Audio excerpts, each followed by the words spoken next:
Yeah. Can you tell me some of the details about the day of the assault, sir? Now, let's be sure I understand the question. What is the question? Can you tell me some details about the day of the assault, like what was going through your head, just the emotions and the experience that you experienced on that day? You mean the visit now, or when I came in 45? In 45, sir. Well, what was going through my head was a deep concern about all the defense fires that we expected to take place. And you read accounts of this Iwo Jima operation, and it is said that the enemy withheld their fire until we got up on the open plateau and were sitting ducks. Well, that's true of heavy caliber weapons. But we received small arms fire and machine gun fire as we were approaching the beach. It wasn't totally quiet. General Kurobayashi decided that he wanted to get us up in the flat killing plane where all the heavy weapons had been registered, pre-registered. He knew every square millimeter of the beach. And that worked because he got us up there and he unloaded. But we received, I was in the third wave. My company was in the second and third wave. And we received gunfire off the beach in the boats and some small mortar rounds. But the big guns opened up after we got up in the open area. So my concern at the time was to stay alive initially. Do you still think about your experiences a lot to this day? At that time? Yes. Well, I was a captain, a 23-year-old captain, company commander. I had Fox Company, 2nd Battalion, 23rd Marines in the 4th Division. And our job was to come ashore in the LVTs and keep going inland in the LVTs up to the 01 line, which really went to the first airfield and turned north. The problem was that we didn't really understand how bad the black sands of Iwo Jima would be. My tractor got about 75 yards inland, tried to snuggle up one of those sand terraces, spun around in the sand and came to a halt. So we had to bail out over the side. There weren't any ramps in those days. You just bailed out over the side. You got in the nearest bomb crater that you could and worked from there.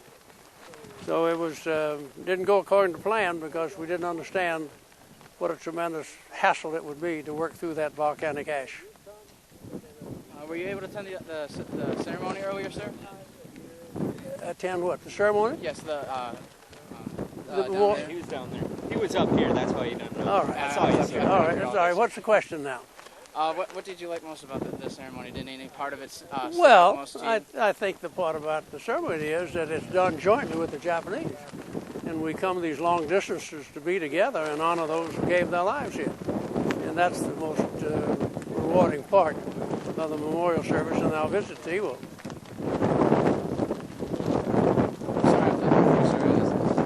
Last minute with my lieutenant.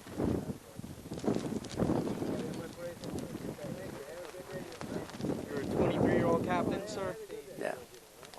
Didn't expect to see my 24th birthday either. Old, sir, and I can't imagine them trusting me enough to wear 2 silver bars. Yeah.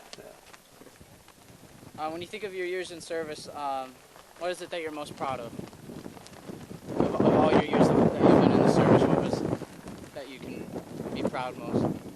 Well, I don't think there's any way to exceed what happened here on Iwo Jima. I fought in Korea, I fought in Vietnam, and other places in World War II, but this was the most violent battle, characterized by very close infighting, where in many cases young Marines survived because they were better with a combat knife than the Japanese defender was with his bayonet on the end of his rifle. And you have to be proud when your Marines under your command perform with such tremendous courage and do so well to win. You led a lot of men through a very difficult time. We face difficulties now. What would you say about the men and women facing the challenges in Iraq and Afghanistan? Well, it's a different kind of warfare. Here we knew who the enemy were. They were dressed in uniform.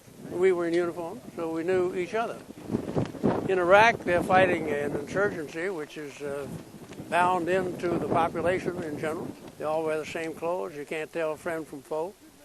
It's a different kind of warfare, and urban warfare, which this was not. So there are a lot of difference between the two, and it's pretty hard to compare. The one thing that we can say for certain is that the young men and young women who are fighting in Iraq today are bringing the same courage and determination and devotion to duty to the battlefield that these Marines and others